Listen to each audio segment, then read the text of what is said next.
அப்பத்தை ஆசீர்வதித்தல். திருவிருந்து ஜெபங்கள். நித்திய பிதாவாகிய தேவனே, இந்த அப்பத்தில் பங்கெடுக்கிற அவருடைய ஆத்துமாக்களுக்காகவும் அவர்கள் உம்முடைய குமாரனுடைய சரீரத்தை நினைவு கூறுதலை புசிக்கவும் அவருடைய ஆவியை அவர்கள் எப்பொழுதும் தங்களுடனே கொண்டிருக்கும்படி உம்முடைய குமாரனுடைய நாமத்தை தங்கள் மீது எடுத்துக்கொள்ளவும் அவரை எப்பொழுதும் நினைவு கூறவும் தங்களுக்கு அவர் கொடுத்திருக்கிற அவருடைய கற்பனைகளை கை கொள்ளவும் மனமுள்ளவர்களாக இருக்கிறார்கள் என்று நித்திய பிதாவாகிய தேவனே, உம்மிடத்தில் சாட்சி பகிரவும் அதை ஆசீர்வதித்து பரிசுத்தப்படுத்துமாறு உம்முடைய குமாரனாகிய இயேசு கிறிஸ்துவின் நாமத்திலே கேட்டுக்கொள்கிறோம். ஆமென். தண்ணீரை ஆசீர்வதித்தல். நித்திய பிதாவாகிய தேவனே, இந்த தண்ணீரை பானம் பண்ணுகிற அவருடைய ஆத்துமாக்களுக்காகவும் அவர்களுக்காக சிந்தப்பட்ட உமது குமாரனுடைய இரத்தத்தை நினைவு கூறுதலை அவர்கள் இதை செய்யவும் அவருடைய ஆவியை அவர்கள் தங்களுடனே கொண்டிருக்கும்படி அவரை எப்பொழுதும் நினைவு கூறுகிறார்கள் என்று நித்திய பிதாவாகிய தேவனே, உம்மிடத்தில் அவர்கள் சாட்சி பகிரவும் அதை ஆசீர்வதித்து பரிசுத்தப்படுத்துமாறு உம்முடைய குமாரனாகிய இயேசு கிறிஸ்துவின் நாமத்திலே வேண்டிக் கொள்கிறோம். ஆமென்.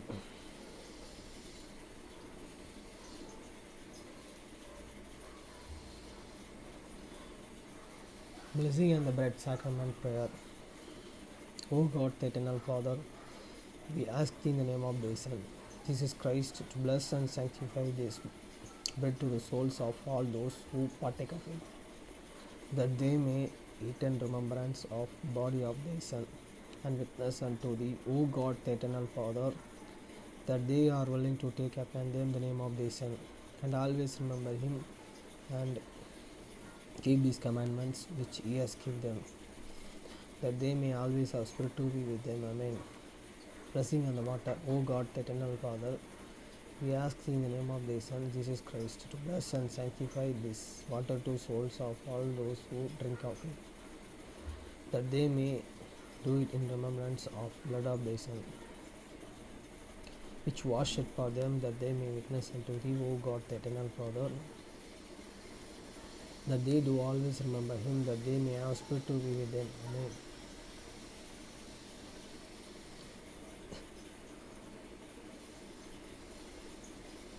மத்தேயு 6:9 முதல் 13 வரை. நீங்கள் ஜெபம் பண்ண வேண்டிய விதமாவது, பரமண்டலங்களில் இருக்கிற எங்கள் பிதாவே, உம்முடைய நாமம் பரிசுத்தப்படுவதாக. After this manner therefore pray ye, your Father which art in heaven, hallowed be thy name. வசனம் 10. உம்முடைய ராஜ்யம் வருவதாக, உம்முடைய சித்தம் பரமண்டலத்தில் செயல்படுவது போல பூமியிலும் செயல்படுவதாக. தி kingdom come, they will be done in earth as it is in heaven. வசனம் 11. எங்களுக்கு வேண்டிய ஆகாரத்தை என்று எங்களுக்கு தாரும். Give us this day your daily bread. வசனம் 12. எங்கள் கடனாளிகளுக்கு நாங்கள் மன்னிக்கிறது போல எங்கள் கடன்களை எங்களுக்கு மன்னியும். And forgive us our debts as we forgive our debtors. வசனம் 13. எங்களை சோதனைக்கு உட்பட பண்ணாமல் தீங்கின்றி எங்களை ரட்சித்துக் கொள்ளும். ராஜ்யம், வல்லமை, மகிமை என்றென்றைக்கும் உம்முடையவைகளே. ஆமென் என்பதே. And lead us not the temptations, but deliver us from the evil. For thine is the kingdom and the power and the glory forever. Amen.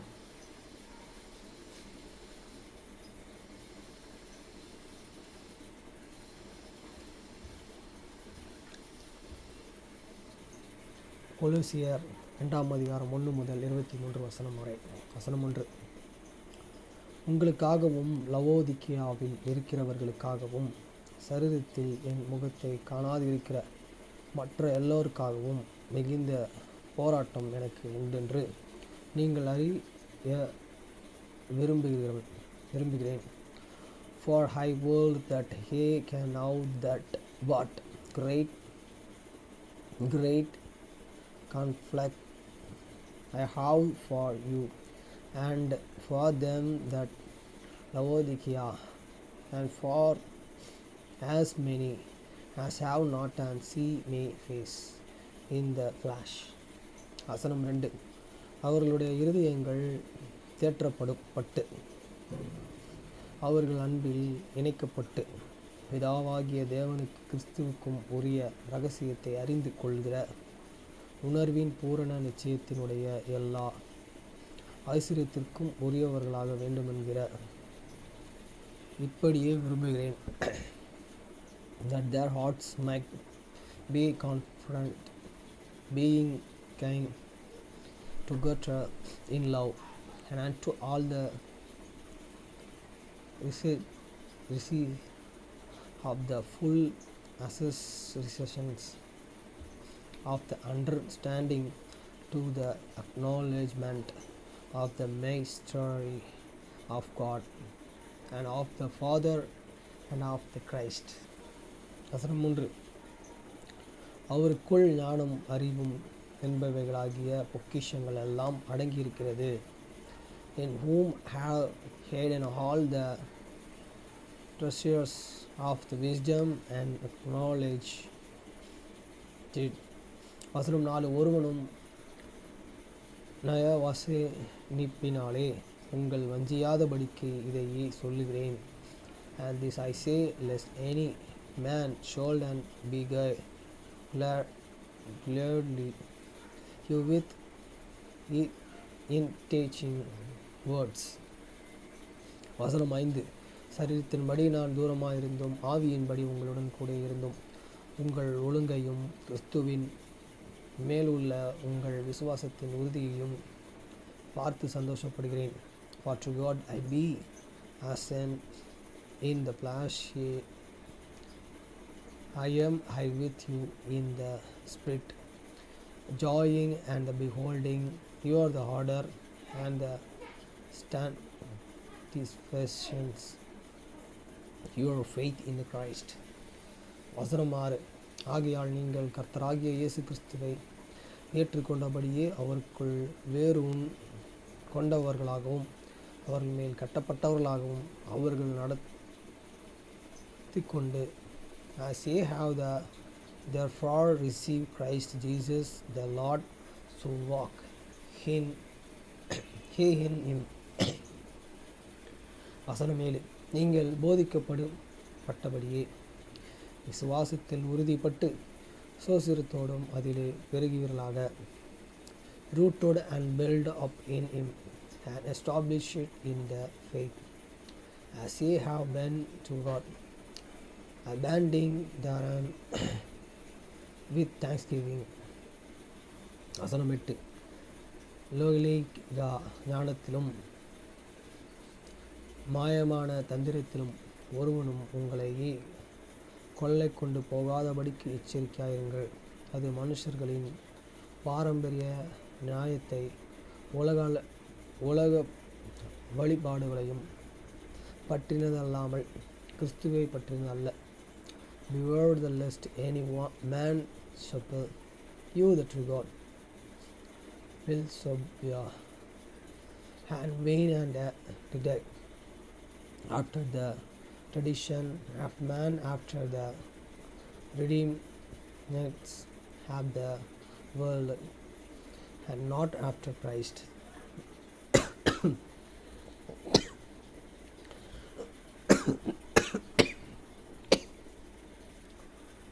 வசனம் 9. ஏனென்றால் தேவத்துவத்தின் பூரணமெல்லாம் சரீர பிரகாரமாக அவருக்குள் வாசமாயிருக்கிறது.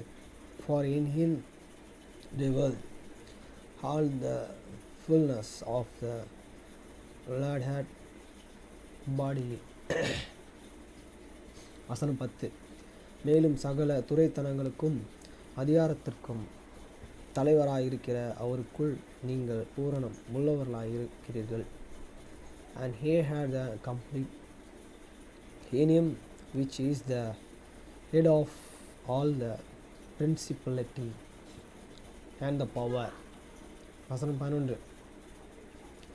அல்லாமலும் நீங்கள் கிறிஸ்துவை பற்றும் விருத்த சேதனத்திலே மாமிசத்துக்குரிய பாவ சரீரத்தை கலைத்து விட்டதனால் ஆகையால் செய்யப்படாத விருத்த சேதனத்தை அவருக்குள் பெற்றீர்கள்.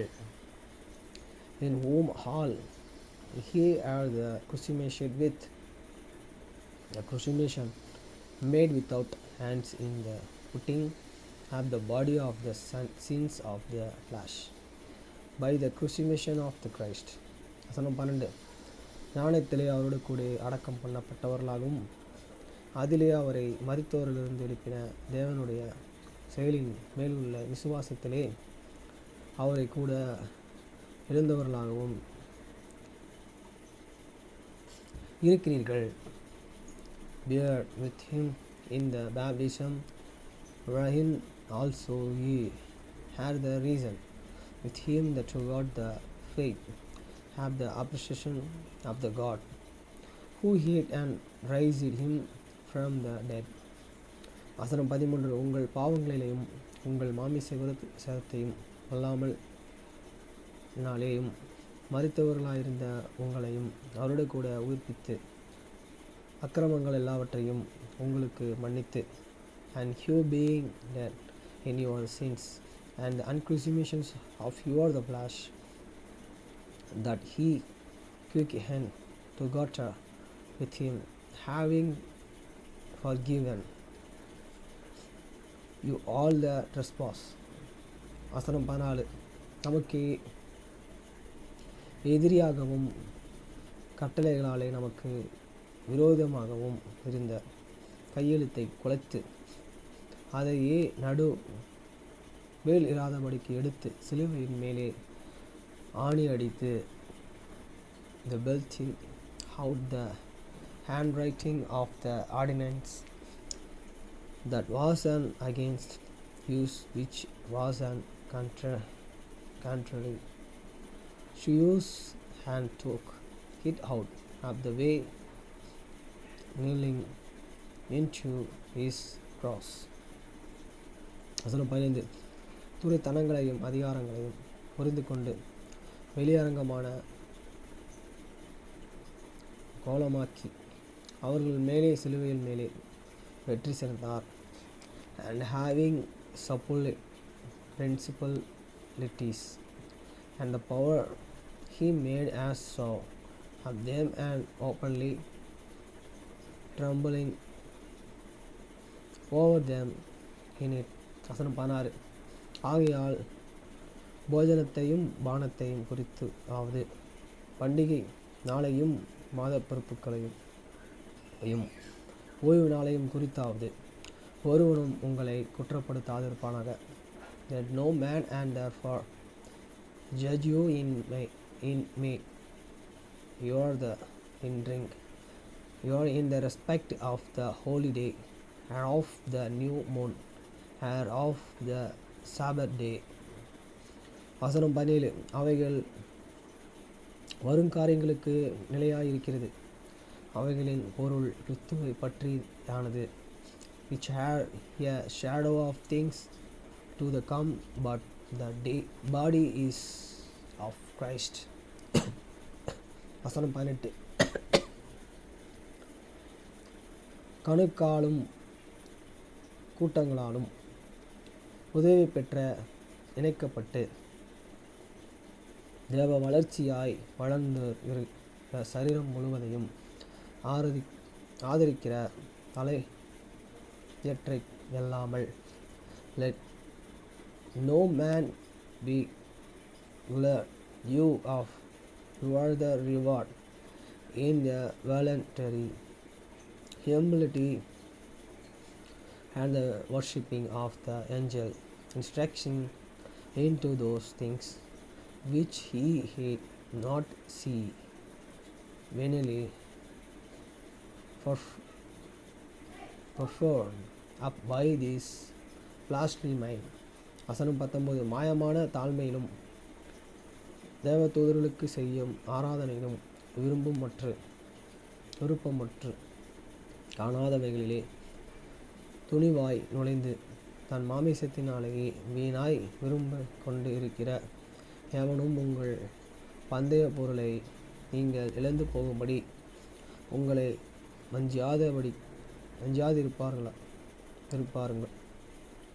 இருக்க பாருங்கள். And not her holding he the head, from which all the body by the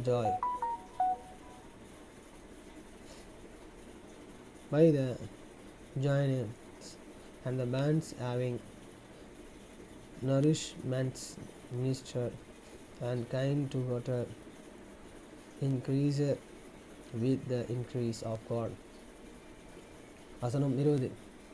நீங்கள் கிறிஸ்துவுடனே கூட உலகத்தின் வழிபாடுகளுக்கும் மரித்தது உண்டானால் இன்னும் உலக வழிக்கத்தின்படியே பிழைத்து இருக்கிறவர்கள் போல, wherefore if he be dead with Christ from the limits of the world. We as to God, living in the world, had the subject to ordinance. வசனம் 21. மனுஷனுடைய கற்பனைகளின்படியும் போதனைகளின்படியும் நடந்து தேடாதே, ருசி பாராதே, தீண்டாதே என்கிற கட்டளைகளுக்கு இருக்கிறது என்ன? Teach not, taste not, handle not. வசனம் 22. இவைகளெல்லாம் அனுபவிக்கிறதுனால் அழிந்து போகுமே. Which all had to the perish with the using after the commandments and the doctrines of the man. வசனம் 23. அப்படிப்பட்ட போதனைகள் சுய இஷ்டமான ஆராதனைகளையும் சுயமான தாழ்மைகளையும் சரீர ஒடுக்கத்தையும் பற்றி ஞானம் என்கிற கொண்டிருந்தாலும் இவைகள் மாமிசத்தை பேணுகிறதற்கே ஒழிய மற்றதற்கும் பிரயோஜனமற்றது. Which think have the ended a share, have the wisdom in will and worship, and the humility, and the integrity, have the body not in any honor to the satisfying of the flesh. அடுத்த வாரம் படிக்க வேண்டிய புத்தகம், prepare ஆக வேண்டிய புத்தகம் Come Follow Me.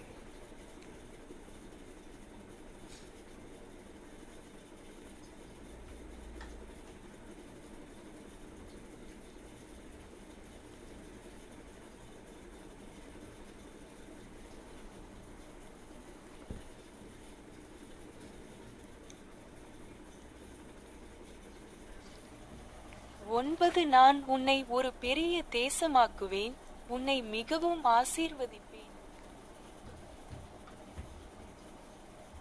உனக்கு பின் உன் சந்ததிக்கு நீ ஒரு ஆசீர்வாதமாக இருப்பாய். அவர்கள் கைகளில் இந்த ஊழியத்தையும் எல்லா தேசங்களுக்கும் ஆசாரியத்துவத்தையும் சுமப்பார்கள். 10 உன் நாமத்தினாலே அவர்களை ஆசீர்வதிப்பேன். இந்த சுவிசேஷத்தை பெறுகிற யாவரும் உன் நாமத்தின்படி அழைக்கப்படுவார்கள், உன் சந்ததியாக எண்ணப்படுவார்கள். எழுந்து வந்து உன்னை தங்கள் பிதாவாக ஆசீர்வதிப்பார்கள். 11 உன்னை ஆசீர்வதிக்கிறவர்களை ஆசீர்வதிப்பேன், உன்னை சபிக்கிறவர்களை சபிப்பேன். உன்னிலும், அதாவது உன் ஆசாரியத்துவத்திலும், உன் சந்ததியிலும், அதாவது உன் ஆசாரியத்துவத்திலும் இந்த உரிமை உன்னிலும், உனக்கு பின் உன் சந்ததியிலும், அதாவது சொல்லர்த்தமான சந்ததி அல்லது சரீரத்தின் சந்ததி தொடரும் என்று நான் உனக்கு ஒரு வாக்குறுதியை கொடுக்கிறேன். பூமியின் எல்லா குடும்பங்களும் நற்செய்தியின் ஆசீர்வாதங்களால் கூட ஆசீர்வதிக்கப்படும். அவை இரட்சிப்பின் ஆசீர்வாதங்கள், நித்திய ஜீவன் கூட. 12 கர்த்தர் என்னோடு பேசுவதை நிறுத்திவிட்டு தம்முடைய முகத்தை என்னிடமிருந்து விலக்கிய பிறகு நான் என் இருதயத்தில், உமது அடியான் உம்மை மிகவும் தேடினேன், இப்போது உம்மை கண்டுபிடித்தேன். 13 எல்கேனாவின் தெய்வங்களிடமிருந்து என்னை விடுவிக்க நீர் உம்முடைய தூதனை அனுப்பினீர். நான் உமது சத்தத்தை கேட்பது நல்லது, ஆகையால் உமது அடியான் எழுந்து சமாதானத்தோடே போகட்டும்.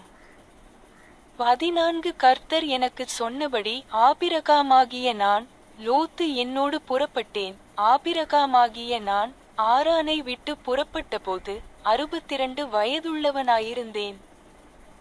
15 நான் கல்தேயாவிலுள்ள ஊர் பட்டணத்தில் இருந்தபோது மனைவியாக கொண்ட சாராயையும் என் சகோதரனின் மகன் லோத்தையும் நாங்கள் சேகரித்த எங்கள் எல்லா பொருட்களையும் ஆரானில் நாங்கள் சம்பாதித்த ஆத்துமாக்களையும் அழைத்து கொண்டு கானான் தேசத்திற்கு புறப்பட்டு நாங்கள் வழியில் கூடாரங்களில் தங்கினோம். 16 ஆகையால் நாங்கள் ஆரானிலிருந்து எர்சோன் வழியாக கானான் தேசத்திற்கு செல்ல பயணித்தபோது நித்தியம் எங்கள் மறைப்பாகவும் எங்கள் பாறையாகவும் எங்கள் இரட்சிப்பாகவும் இருந்தது. 17 ஆபிரகாமாகிய நான் எர்சோன் தேசத்தில் ஒரு பலிபீடத்தை கட்டி கர்த்தருக்கு ஒரு பலியைச் செலுத்தி என் தகப்பனுடைய வீட்டார் அழிந்து போகாதபடி பஞ்சம் நீங்கும்படி ஜெபித்தேன். 18 பின்னர் நாங்கள் எஸ்ஸோனிலிருந்து தேசத்தின் வழியாகச் சேக்கேம் என்ற இடத்திற்கு சென்றோம். அது மோரேயின் சமவெளியில் அமைந்திருந்தது. நாங்கள் ஏற்கனவே கானானியர்களின் தேசத்தின் எல்லைகளுக்குள் வந்திருந்தோம். மோரேயின் சமவெளியில் நான் பலிகளைச் செலுத்தினேன், கர்த்தரை பக்தியுடன் கூப்பிட்டேன். ஏனென்றால் நாங்கள் ஏற்கனவே இந்த விக்கிரகாராதனை செய்யும் தேசத்திற்குள் வந்திருந்தோம். 19 கர்த்தர் என் ஜெபங்களுக்கு பதிலளித்து என்னிடம், உன் சந்ததிக்கு இந்த தேசத்தை கொடுப்பேன் என்றார். 20 ஆபிரகாமாகிய நான் கர்த்தருக்கு கட்டியிருந்த பலிபீடத்தின் இடத்திலிருந்து எழுந்து அங்கிருந்து பெத்தேலுக்கு கிழக்கே உள்ள ஒரு மலைக்கு சென்று மேற்கே பெத்தேல் என்றும் கிழக்கே ஆயி என்றும் என் கூடாரத்தை அமைத்தேன். அங்கே கர்த்தருக்கு வேறொரு பலிபீடத்தை கட்டி மீண்டும் கர்த்தருடைய நாமத்தை தொழுது கொண்டேன். 21 ஆபிரகாமாகிய நான் தெற்கு நோக்கி பயணம் செய்து கொண்டிருந்தேன். தேசத்தில் பஞ்சம் தொடர்ந்தது. பஞ்சம் மிகவும் கொடியதாயிருந்தபடியால் ஆபிரகாமாகிய நான் எகிப்துக்கு போய் அங்கே தங்க முடிவு செய்தேன். 22 நான் எகிப்துக்குள் நுழைய நெருங்கி வந்தபோது கர்த்தர் என்னிடம், இதோ உன் மனைவி சாராய் பார்ப்பதற்கு மிகவும் அழகான பெண். 23 ஆகையால் எகிப்தியர்கள் அவளை காணும்போது அவள் அவருடைய மனைவி என்று சொல்லி உன்னை கொன்றுவிடுவார்கள், ஆனால் அவளை உயிரோடு காப்பாற்றுவார்கள். ஆகையால் நீங்கள் இந்த ஞானத்தின்படி செய்யுங்கள். 24 அவள் எகிப்தியர்களிடம், அவள் உன் சகோதரி என்றும் உன் ஆத்துமா பிழைக்கும் என்றும் சொல்லட்டும். 25 ஆபிரகாமாகிய நான் கர்த்தர் எனக்கு சொன்ன எல்லாவற்றையும் என் மனைவி சாராயிடம் சொன்னேன். ஆகையால் நீ என் சகோதரி என்று அவர்களிடம் சொல்லு. அதனால் உன் நிமித்தம் எனக்கு நன்மை உண்டாகட்டும், உன் நிமித்தம் என் ஆத்துமா பிழைக்கும். தேவன் ஆபிரகாமுடன் செய்த உடன்படிக்கையின் காரணமாக அவர் விசுவாசிகளின் தந்தை, கோட்பாடு மற்றும் உடன்படிக்கைகள் 138 முதல் 41 என்று அழைக்கப்படுகிறார். அவர் வெள்ளத்தை பற்றி எச்சரித்த நோவா, சேம் பெரிய பிரதான ஆசாரியர், ஆபிரகாம் விசுவாசிகளின் தந்தை, ஈசாக்கு, யாக்கோபு இஸ்ரவேலின் பெரிய சட்டப்பிரமாணிகர், சிமிட்டுமுகம் மற்றும் கடவுளின் நண்பர். யாக்கோபு நள்ளிரவு 2:23 என்று கூறும் வேதவாக்கியம் நிறைவேறியது. ஆபிரகாம் கடவுளை நம்பினார், அது அவருக்கு நீதியாக கருதப்பட்டது. அவர் கடவுளின் நண்பர் என்று அழைக்கப்பட்டார். இன்று மில்லியன் கணக்கானவர்கள் அவரை தங்கள் நேரடி மூதாதையராக மதிக்கிறார்கள். மற்றவர்கள் இயேசு கிறிஸ்துவின் நற்செய்திக்கு மதம் மாறியதன் மூலம் அவரது குடும்பத்தில் தத்தெடுக்கப்பட்டுள்ளனர். ஆனாலும் ஆபிரகாம் ஒரு பிரச்சனையான குடும்பத்திலிருந்து வந்தவர். கடவுளின் உண்மையான வழிபாட்டை கைவிட்ட அவரது தந்தை ஆபிரகாமை பொய்யான கடவுள்களுக்கு பலியிட முயன்றார். இதுபோன்ற போதிலும் ஆபிரகாமின் விருப்பம் நீதியின் பெரிய பின்பற்றுபவராக இருக்க வேண்டும். ஆபிரகாம் 1 முதல் 2 மேலும் எனக்கு அதிக மகிழ்ச்சியும் அமைதியும் ஓய்வும் இருப்பதை கண்டறிந்த நான் பிதாக்களின் ஆசீர்வாதங்களையும் அதை நிர்வகிக்க நான் நியமிக்கப்பட வேண்டிய உரிமையையும் தேடினேன். நீதியின் பெரிய பின்பற்றுபவராக இருந்து அதிக அறிவை பெற்றவராகவும், நீதியின் பெரிய பின்பற்றுபவராகவும் அதிக அறிவை பெற்றவராகவும், பல தேசங்களின் தந்தையாகவும் சமாதானத்தின் பிரபுவாகவும் இருக்கவும்.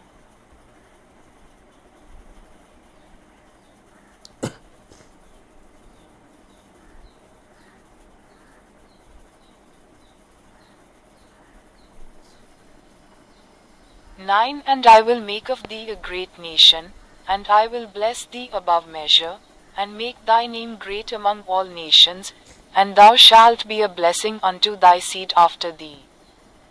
That in their hands they shall bear this ministry and priesthood unto all nations, 10 And I will bless them through thy name. For as many as receive this gospel shall be called after thy name, and shall be accounted thy seed, and shall rise up and bless thee, as their father. 11 And I will bless them that bless thee, and curse them that curse thee, and in thee, that is, in thy priesthood, and in thy seed, that is, thy priesthood, for I give unto thee a promise that this right shall continue in thee, and in thy seed after thee, that is to say, the literal seed, or the seed of the body, shall all the families of the earth be blessed, even with the blessings of the gospel, which are the blessings of salvation, even of life eternal. 12 Now, after the Lord had withdrawn from speaking to me, and withdrawn his face from me, I said in my heart, Thy servant has sought thee earnestly, now I have found thee. 13 Thou didst send thine angel to deliver me from the gods of Elkanah, and I will do well to hearken unto thy voice, therefore let thy servant rise up and depart in peace. 14 So I, Abraham, departed as the Lord had said unto me, and Lot with me, and I, Abraham, was 62 years old when I departed out of Haran. 15 And I took Sarai, whom I took to wife when I was in Chaldea, and Lot, my brother's son, and all our substance that we had gathered, and the souls that we had won in Haran, and came forth in the way to the land of Canaan, and dwelt in tents as we came on our way. 16 Therefore, eternity was our covering and our rock and our salvation, as we journeyed from Haran by the way of Jershon, to come to the land of Canaan. 17 Now I, Abraham, built an altar in the land of Jershon, and made an offering unto the Lord, and prayed that the famine might be turned away from my father's house, that they might not perish. 18 And then we passed from Jershon through the land unto the place of Sachem. It was situated in the plains of Moreh, and we had already come into the borders of the land of the Canaanites. And I offered sacrifice there in the plains of Moreh, and called on the Lord devoutly, because we had already come into the land of this idolatrous nation. 19 And the Lord appeared unto me in answer to my prayers, and said unto me, Unto thy seed will I give this land.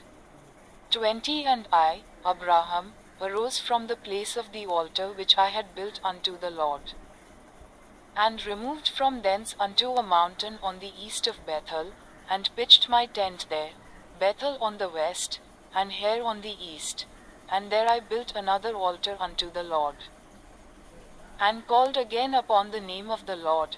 21 And I, Abraham, journeyed, going on still towards the south, and there was a continuation of a famine in the land, and I, Abraham, concluded to go down into Egypt, to sojourn there, for the famine became very grievous. 22 And it came to pass when I was come near to enter into Egypt, the Lord said unto me, Behold, Sarai, thy wife, is a very fair woman to look upon. 23 Therefore it shall come to pass, when the Egyptians shall see her, they will say, She is his wife, and they will kill you, but they will save her alive. Therefore see that ye do on this wise. 24 Let her say unto the Egyptians, She is thy sister, and thy soul shall live. 25 And it came to pass that I, Abraham, told Sarai, my wife, all that the Lord had said unto me. Therefore say unto them, I pray thee, thou art my sister, that it may be well with me for thy sake, and my soul shall live because of thee. Because of the covenant God made with him, Abraham has been called the father of the faithful.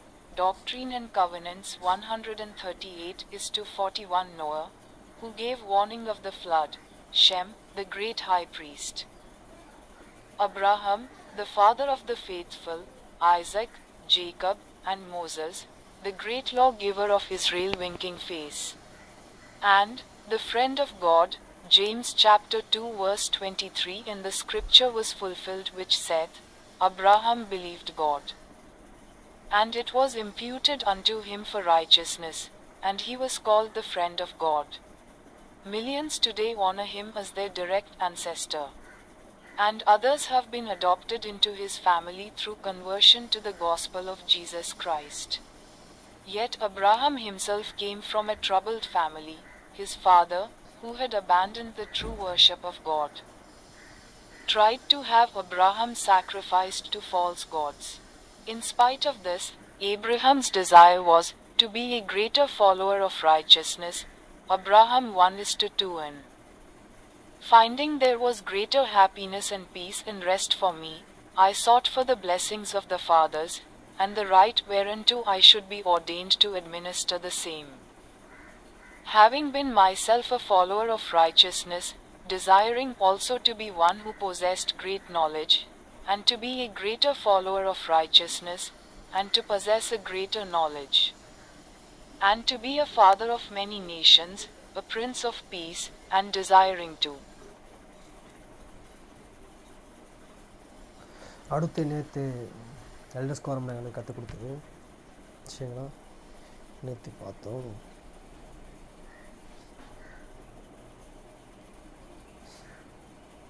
அதை பார்ப்போம். Mormon புத்தகம் எங்கள் பயணத்தில் ஒரு அளவிட முடியாத பொக்கிஷம். மூத்தவர் ஓசானி ஃபாரியாஸ் எழுதியது. 70களின் மோர்மன் புத்தகத்தில் காணப்படும் கிறிஸ்துவின் வார்த்தைகளை நாம் அனுபவிக்கும்போது ஆவியானவர் நித்திய உண்மைகளை புரிந்து கொள்ள நமக்கு உதவுவார். உங்கள் வாழ்க்கையை மாற்றிய ஒரு பரிசை யாராவது உங்களுக்கு வழங்கிய தருணத்தை நீங்கள் நினைவில் கொள்ள முடியுமா? இந்த அக்டோபர் மாதம் என் வாழ்க்கையில் மிகப்பெரிய பரிசுகளில் ஒன்றை பெற்று 40 ஆண்டுகள் ஆகின்றன. நான் உயர்நிலை பள்ளியில் படிக்கும் போது எங்கள் வகுப்பு தோழர்களில் ஒருவருக்கு மற்ற இளைஞர்களிடமிருந்து வேறுபட்ட ஒரு ஒளி இருப்பதை கவனித்தேன். நான் அவருடன் இருப்பதை ரசித்தேன். ஒரு நாள் அவர் பிற்கால புனிதர்களின் இயேசு கிறிஸ்துவின் திருச்சபையின் உறுப்பினர் என்று என்னிடம் கூறினார். பின்னர் அவர் எனக்கு ஒரு பரிசை வழங்கினார், மோர்மன் புத்தகத்தின் ஒரு பிரதி. சில பக்கங்களை படித்து என் கேள்விகளுக்கு பதிலளிக்கக்கூடிய 2 நண்பர்களை சந்திக்க அவர் என்னை அழைத்தார். அந்த நண்பர்கள் மிஷனரிகள். நான் மிஷனரிகளை சந்தித்தபோது அவர்கள் எனக்கு கிறிஸ்துவின் கோட்பாட்டை கற்றுக் கொடுத்து தீர்க்கதரிசி மொரோனியின் அழைப்பை பின்பற்ற என்னை அழைத்தார்கள். நீங்கள் இவற்றை பெறும்போது இவை உண்மையல்ல என்றால் கிறிஸ்துவின் நாமத்தினாலே நித்திய பிதாவாகிய தேவனிடம் கேட்கும்படி நான் உங்களுக்கு அறிவுறுத்துவேன். நீங்கள் உண்மையான இருதயத்தோடும் உண்மையான நோக்கத்தோடும் கிறிஸ்துவில் விசுவாசம் வைத்து கேட்டால் பரிசுத்த ஆவியின் வல்லமையால் அவர் அதன் சத்தியத்தை உங்களுக்கு வெளிப்படுத்துவார். மொரோனி 10:4. நான் மோர்மன் புத்தகத்தின் பல பக்கங்களை படித்து ஜெபித்தேன்.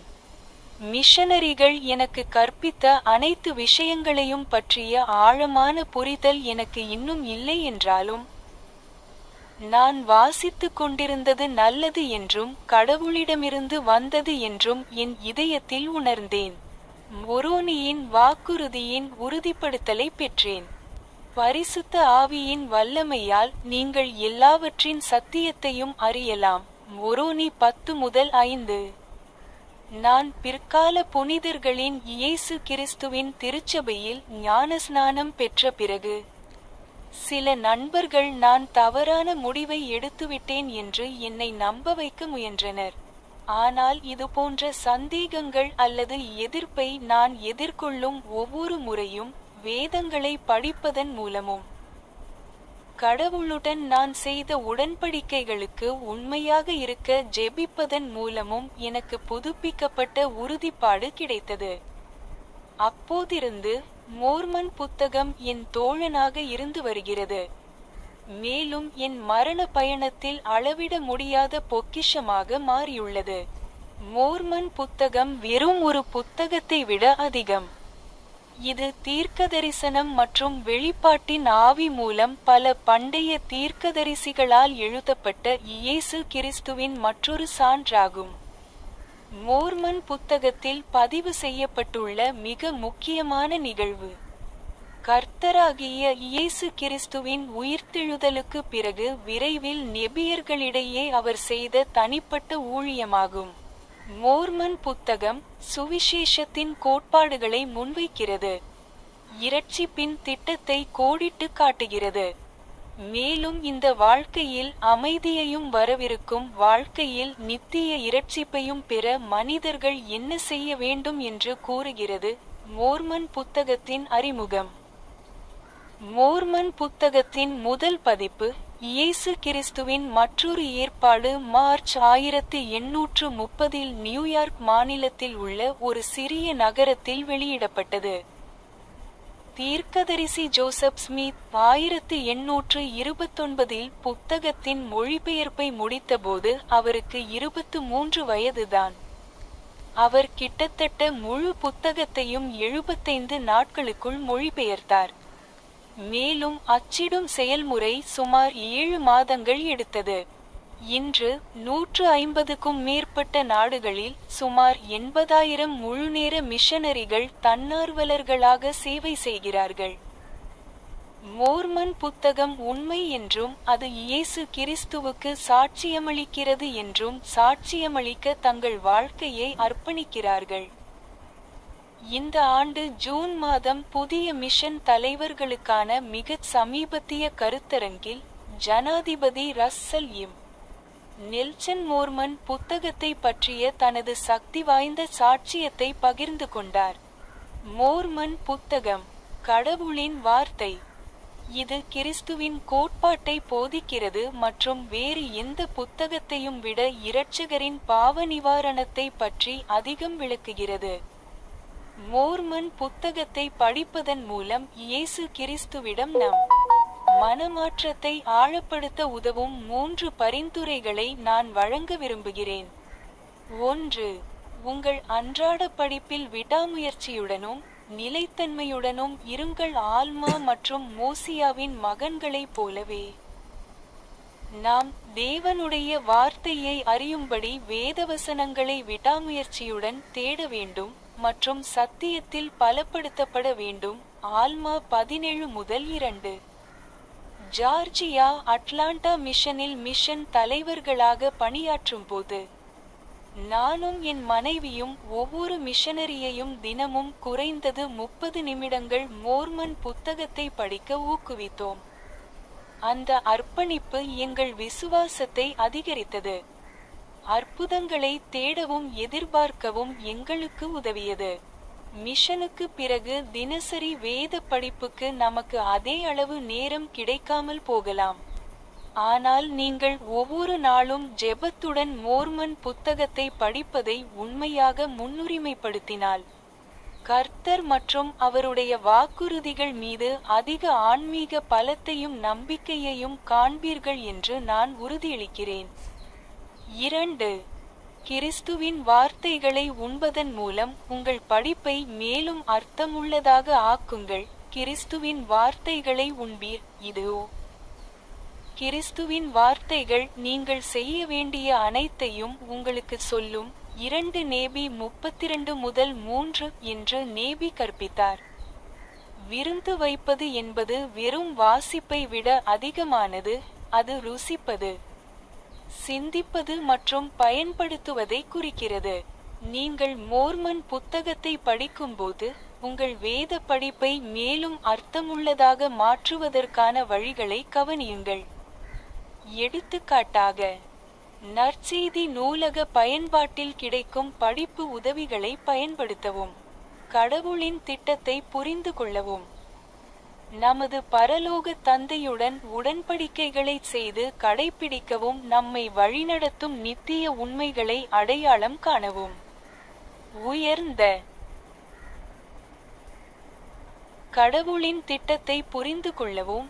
நமது பரலோக தந்தையுடன் உடன்படிக்கைகளை செய்து அவற்றை கடைப்பிடிக்கவும். நம்மை வழிநடத்தும் நித்திய சத்தியங்களை அடையாளம் காணவும்.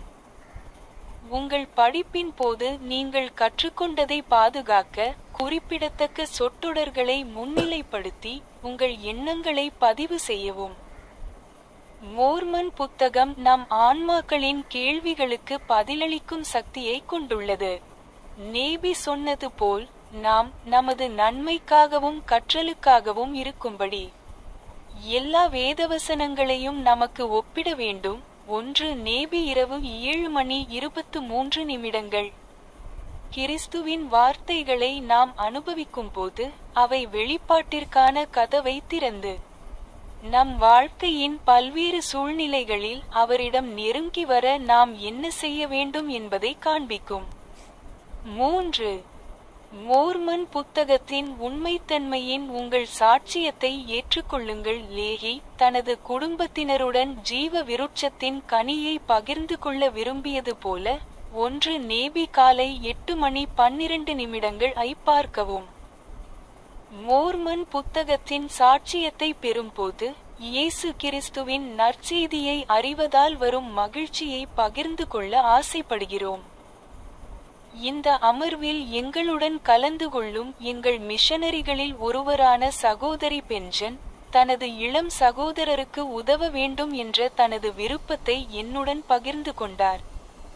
அந்த நேரத்தில் அவர் கல்லூரியில் சேர தயாராகி வந்தார். மேலும் ஒரு மிஷனில் பணியாற்றுவது குறித்து அவருக்கு உறுதியாக தெரியவில்லை. தனது மிஷனின் முதல் 4 மாதங்களில் சகோதரி பென்சனை மோர்மன் புத்தகத்தை படிக்கவும், தனக்கு பிடித்த வசனங்களை குறிக்கவும், பின்னர் அந்த பிரதியை தனது சகோதரருக்கு அனுப்பவும் அழைத்ததில் நான் மிகவும் ஈர்க்கப்பட்டேன்.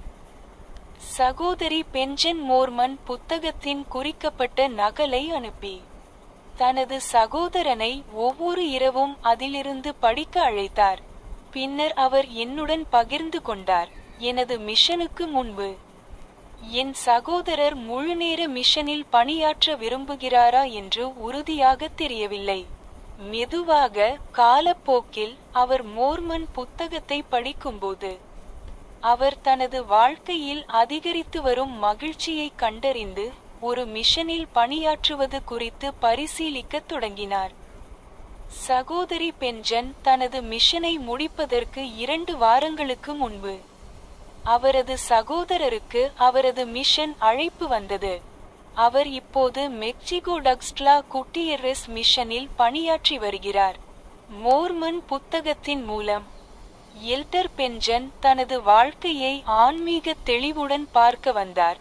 இது அவரை கர்த்தருக்கு சேவை செய்ய வழிவகுத்தது, மேலும் விஷயங்கள் செயல்படும் என்று நம்பினார். அந்த முடிவு ஒரு அற்புதம், கிறிஸ்துவின் வார்த்தைகளின் வல்லமையால் பாதிக்கப்பட்டது. என் அன்பான சகோதர சகோதரிகளே, மோர்மன் புத்தகத்தை பற்றிய உங்கள் படிப்பை ஆழப்படுத்த உங்கள் ஒவ்வொருவரையும் நான் ஊக்குவிக்கிறேன். மோர்மன் புத்தகத்தில் காணப்படும் கிறிஸ்துவின் வார்த்தைகளை நாம் அனுபவிக்கும்போது ஆவியானவர் நித்திய சத்தியங்களை புரிந்து கொள்ளவும், கர்த்தர் தம்முடைய செய்தியை கேட்க தயாரித்தவர்களுடன் நமது சாட்சியங்களை உறுதியுடன் பகிர்ந்து கொள்ளவும் நமக்கு உதவுவார் என்பதை நான் அறிவேன். கர்த்தர், என்னால் தேர்ந்தெடுக்கப்பட்டவர்கள், என் சத்தத்தை கேளுங்கள், அவர்களுடைய இருதயங்களை கடினப்படுத்தாதீர்கள். கோட்பாடு மற்றும் உடன்படிக்கைகள் 29:7 என்றார். விசுவாசத்தோடு கடவுளிடம் கேட்பவர்கள் பரிசுத்த ஆவியின் வல்லமையால் மோர்மன் புத்தகத்தின் சத்தியத்தையும் தெய்வீகத்தையும் பற்றிய சாட்சியத்தை பெறுவார்கள் என்று நான் சாட்சியமளிக்கிறேன். இதற்கு இயேசு கிறிஸ்துவின் நாமத்தில் சாட்சியமளிக்கிறேன். ஆமென்.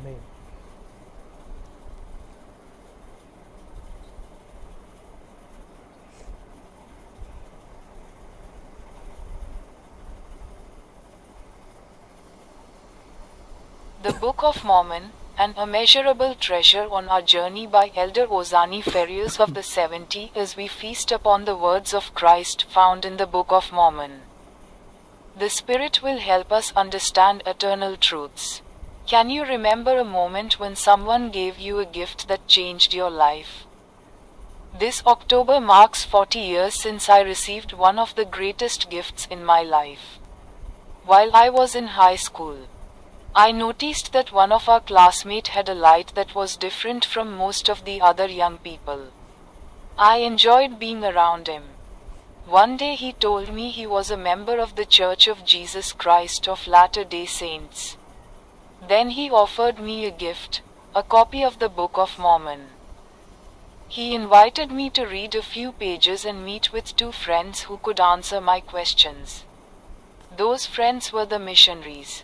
When I met with the missionaries, they taught me the doctrine of Christ and invited me to follow the Prophet Moroni's invitation.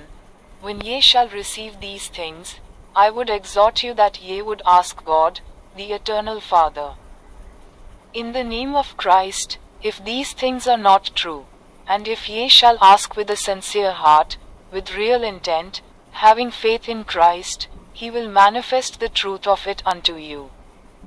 By the power of the Holy Ghost, Moroni 10:4. I read several pages of the Book of Mormon and prayed. Although I did not yet have a deep understanding of all the things that the missionaries were teaching me, I felt in my heart that what I was reading was good and came from God. I received the confirmation of Moroni's promise, and by the power of the Holy Ghost ye may know the truth of all things. Moroni 10:5. After I was baptized into the Church of Jesus Christ of Latter-day Saints, some friends tried to convince me that I had made the wrong decision. But each time I faced such doubts or opposition, I received renewed confirmation through studying the scriptures and praying to stay true to the covenants I had entered into with God. Since then, the Book of Mormon has been my companion and has become an immeasurable treasure in my mortal journey.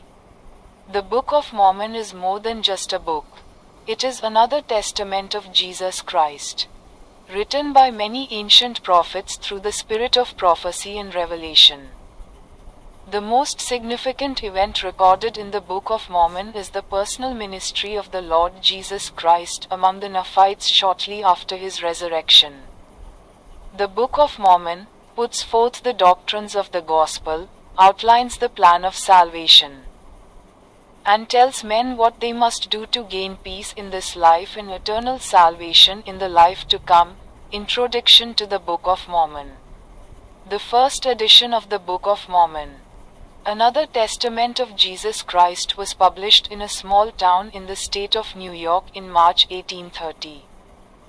The prophet Joseph Smith was only 23 years old when he completed the translation of the book in 1829. He translated almost the entire book in less than 75 days. And the printing process took about 7 months. Today, approximately 80,000 full-time missionaries in more than 150 countries are serving as volunteers, dedicating their lives to bearing witness that the Book of Mormon is true and that it testifies of Jesus Christ. At the most recent seminar for new mission leaders in June of this year, President Russell M. Nelson shared his powerful testimony of the Book of Mormon. The Book of Mormon is the Word of God. It teaches the doctrine of Christ and explains more about the Savior's atonement than does any other book. I would like to offer 3 suggestions that can help deepen our conversion to Jesus Christ through a study of the Book of Mormon.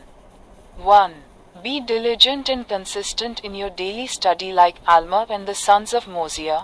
We must search the scriptures diligently, that we might know the word of God, and be strengthened in the truth. Alma 17:2.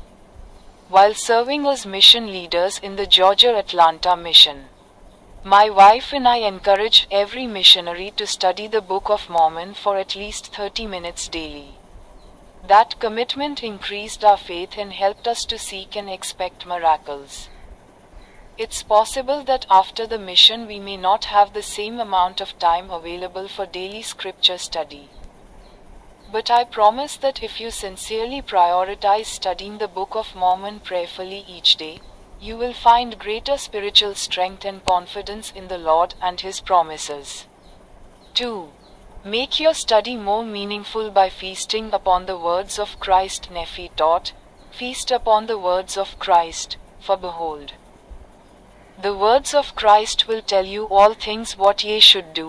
2 Nephi 32:3. To feast means more than just reading, it means savoring, pondering, and applying. As you study the Book of Mormon, consider ways to make your scripture study more meaningful. For example, use study aids available in the Gospel Library app. Identify eternal truths that help us understand God's plan and lead us to make and keep covenants with our Heavenly Father. Hi.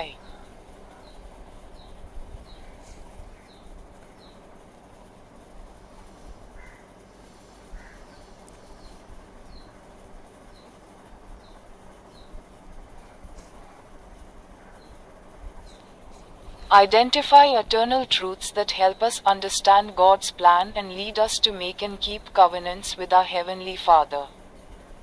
Highlight significant phrases and record your impressions to preserve what you have learned during your study. The Book of Mormon has the power to answer questions of our souls. As Nephi said, "We should liken all scriptures unto us, that it might be for our profit and learning."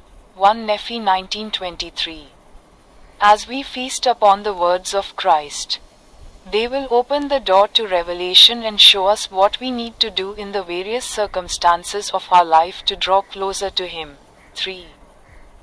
Bear your testimony of the truthfulness of the Book of Mormon just as Lehi desired to share the fruit of the tree of life with his family.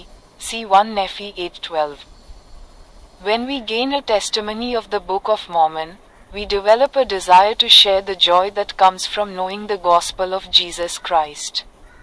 One of our missionaries, Sister Benson,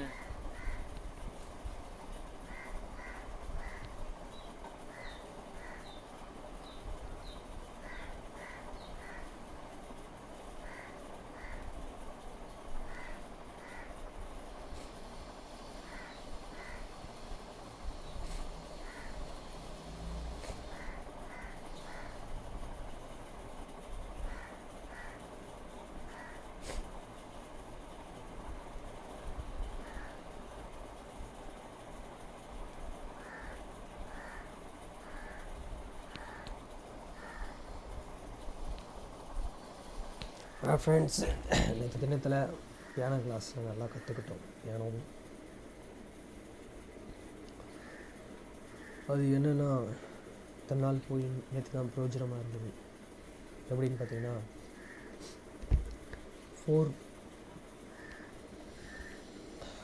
four count அப்படின்னா 4x4 கவுண்ட்னா அதில் வந்து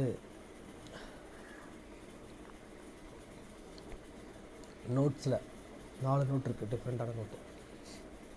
அந்த 4th நோட்டுன்னு எடுத்திங்கன்னா 0 மாதிரி இருக்கும். அது வந்து 4 count. ஒரு வாட்டி நம்ம பியானத்தில் இருக்க கீஸை அழுத்தி அதை 4 வாட்டி கவுண்ட் பண்ணணும்.